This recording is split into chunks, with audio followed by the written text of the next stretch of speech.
Good evening, I'm Kurt Gutgsell. Bombers top champion City 9-5 in Prospect League play out at League Stadium. Jake Druschel had 3 hits, Derek Roy 2.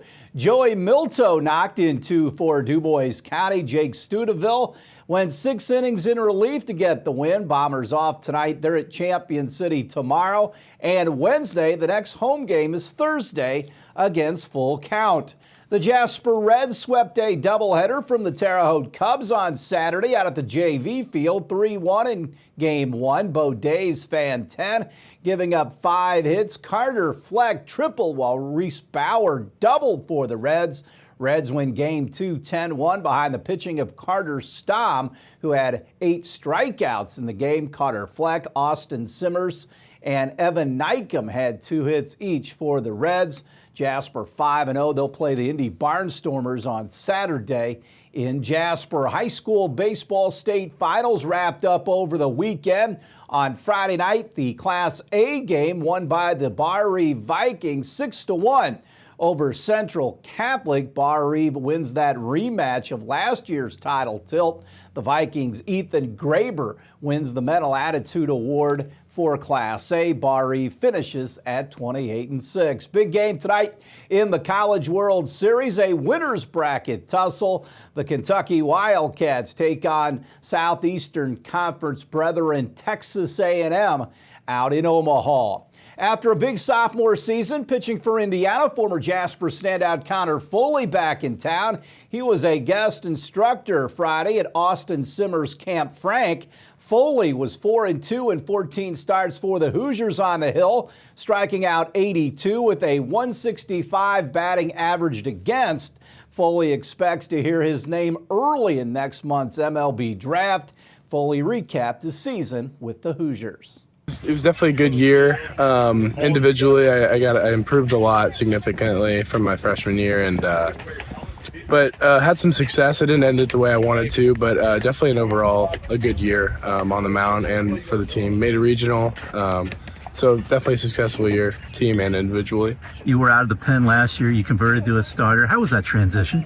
It was a good transition, pretty smooth, I would say. Added 2 pitches in the strike zone for the most part. Obviously, I still have a command issue I got to work out, but that's a coaching thing that we will get figured out very soon. And but it was very smooth. When you talk about some of the things you're going to work on, you mentioned the command. What are some of the other things that you're going to, try to improve on as you take a little break here? Yeah, probably just kind of, obviously taking a break is a lot of it's relaxing and recovering. My body, obviously I was out there 2 weeks, I think, during the season due to a back, but some other things, I can work on are getting stronger, quicker. The mental game is also a big aspect of it, all of which I could improve on. You mentioned the regional going down to Tennessee. Mm-hmm. What an environment. Evansville found out that same thing. What was it like going down there? It looked like crazy town. Yeah, it was definitely a really, really cool place to be. Really good environment. Definitely made it hard to play in. It was really fun though. I'm glad they were number 1 team in the country. Can't ask for much more than that. So no, the fans were rowdy. They were as you would expect, and they were a great team. So we obviously came up short in that one, but it was still a good year. What have you heard about the draft? Not a whole lot up to this point. Just mostly, it's probably like 50-50 shot. Go back to school or go to the draft. All depends on kind of where I'm at, and we'll know more here in the next month or in the next few weeks. I guess the draft's in about a month from today, so we'll know more in the next 2 or 3 weeks. In Big League Baseball tonight, the Reds in Pittsburgh take on the Pirates. Carson Spires against Paul Skeens. Cardinals in Miami. Sonny Gray against Braxton Garrett. The Giants and the Cubs get together at Wrigley. Jordan Hicks versus Javier Assad. Ryan Blaney won the NASCAR race yesterday, the Iowa Corn 350. The number 12 led a career-high 201 laps to earn the win at Iowa Speedway. William Byron, Chase Elliott, Christopher Bell, and Ricky Stenhouse Jr. rounded out the top 5. This week, the racers head to the East Coast to New Hampshire for the USA Today 300 on Sunday. Caitlin Clark had a big game yesterday as the Indiana Fever beats the Chicago Sky 91-83 at Gainbridge Fieldhouse.